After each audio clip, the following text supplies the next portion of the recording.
À partir du IVe siècle, les invasions barbares vont déferler sur l'Empire romain. Elles vont le ravager, elles vont le bouleverser, mais elles ne vont pas l'anéantir, car les barbares vont adopter la civilisation latine et la religion de l'Empire, c'est-à-dire la religion chrétienne. Il faut avoir à l'esprit que l'Empire romain est beaucoup plus peuplé que le monde barbare. En réalité, presque tout le monde est à l'intérieur, et les barbares viennent de contrées plutôt sous-peuplées.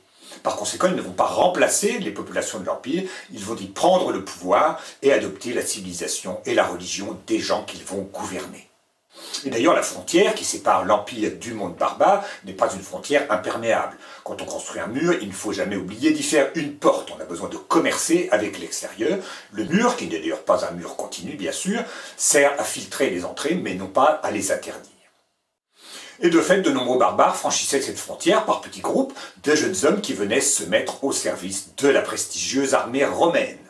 Et souvent, ils se mariaient à l'intérieur de l'Empire, et donc ils adoptaient la langue latine, langue de l'armée romaine, et aussi la religion chrétienne, religion de l'Empire.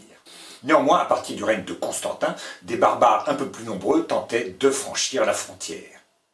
Ils furent repoussés, mais un certain nombre d'entre eux furent autorisés à s'installer à l'intérieur de l'Empire. Il y avait des régions en friche qu'on leur permettait de coloniser. Et s'ils étaient le long de la frontière, on passait avec eux des accords militaires, et c'était les barbares eux-mêmes qui gardaient la frontière de l'Empire romain. C'était le cas notamment des Francs près de l'embouchure du Rhin.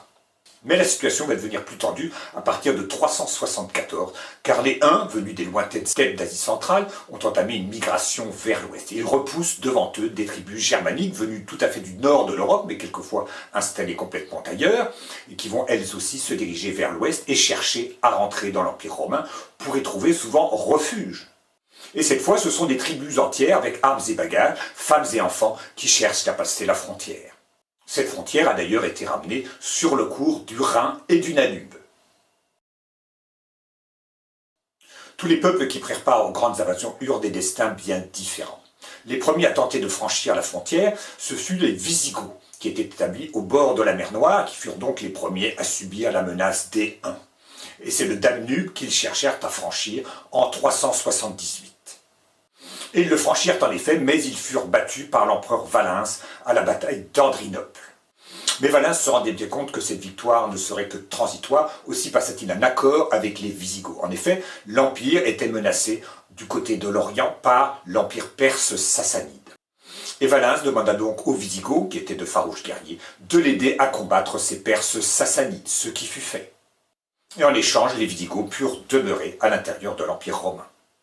Mais apparemment, ils avaient le goût des voyages, et en 405, leur chef Alaric les emmena en suivant la côte de la Méditerranée jusqu'en Italie.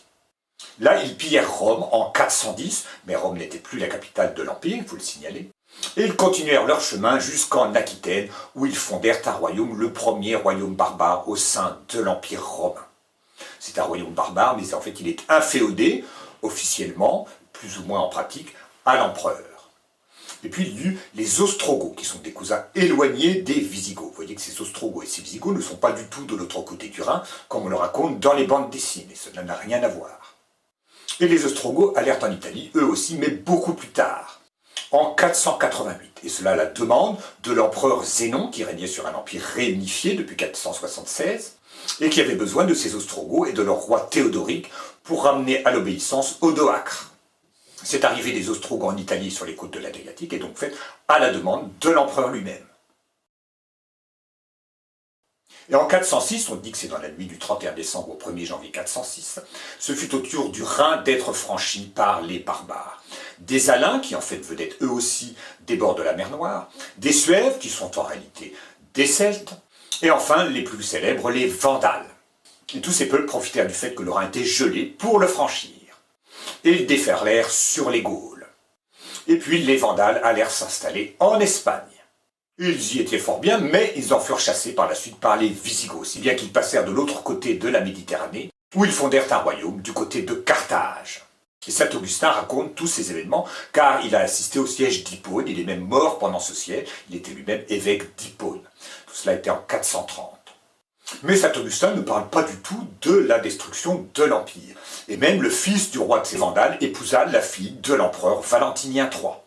Les Vandales se sont encore signalés par le sac de la ville de Rome en 455. Mais en réalité, il s'agissait d'une guerre civile à l'intérieur de l'Empire. Il y avait une querelle dynastique. On avait appelé les Vandales au secours. Ils en profitèrent pour piller Rome, dont il faut rappeler une nouvelle fois qu'elle n'est pas la capitale de l'Empire, c'est Ravenne.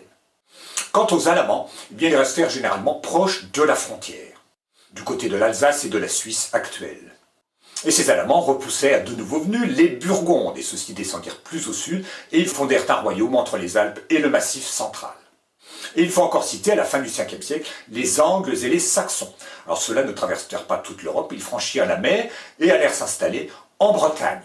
Et les Bretons, fuyant ces invasions, allèrent tout naturellement s'installer chez leurs voisins de l'autre côté de la mer, c'est-à-dire en Armorique, qui était resté marqué par la civilisation celtique. Les Bretons sont des Celtes aussi, ils se sont mélangés, ils se connaissaient fort bien puisqu'ils faisaient le commerce par mer depuis des siècles. Et c'est ainsi que l'Armorique devint la Bretagne. Mais tous ces barbares à l'intérieur de l'Empire, eh bien, devenaient tout simplement peu à peu romains et se mélangeaient plus ou moins à la population locale. Ils adoptaient la religion de l'Empire, le christianisme.